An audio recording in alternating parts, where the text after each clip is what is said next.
樓市快報，樓市快報，中山又有大事件啦！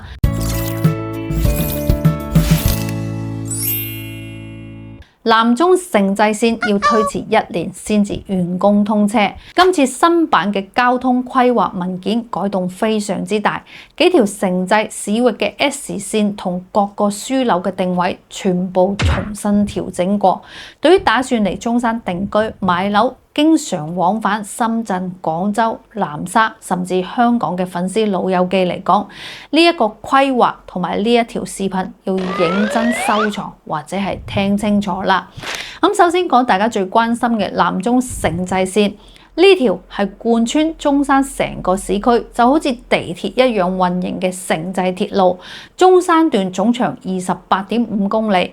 一共設9個站點，採用公交化班次運行，通車時間就已經改咗啦，要等到2028年先至可以正式通車。呢一個軌道相關嘅配套工程，仲要去到2030年嘅6月份先至完美收官，入面係包含咗保養維修期，同之前講2027年嘅通車時間有所出入。另外，規劃新增嘅2條時速160公里嘅市域城際 S1 同 S2 線，會將中山嘅各個鎮區同市中心嘅軌道全部打通。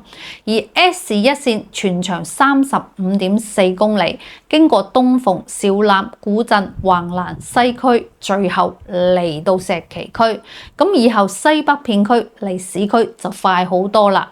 而 S2 線總長41.2公里，由市區出發，經過民眾、三角，接駁廣州南沙。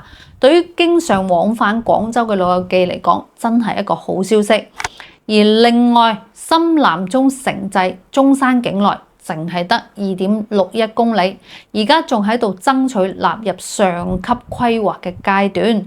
如果規劃落實，亦都將會成為深中快速通勤嘅快捷途徑。咁5大嘅軌道樞紐調整會直接影響中山各個區嘅通勤時間。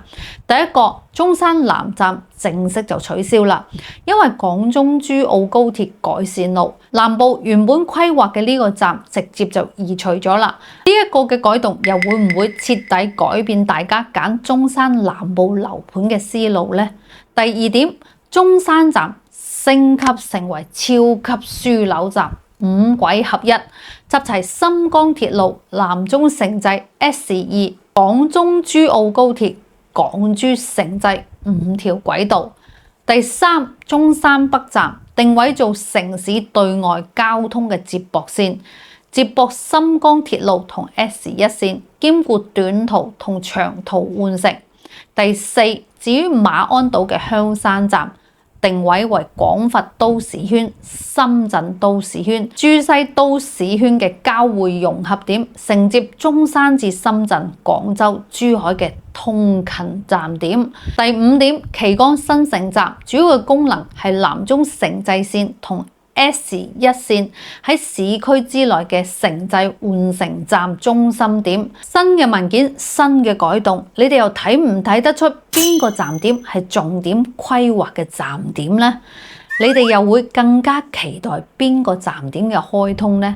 最後提醒大家一句，揀樓千祈唔好盲目追規劃概念，優先揀路線已經落實、確定性高嘅站點周邊嘅樓盤。睇返今次嘅軌道改動，日後中山嘅樓市居住嘅通勤時間一定會慢慢出現分化，短期市道會保持平穩，唔會大起大落。長遠嚟講，5大樞紐沿線同市中心嘅自住樓盤會慢慢成為市場嘅主流選擇。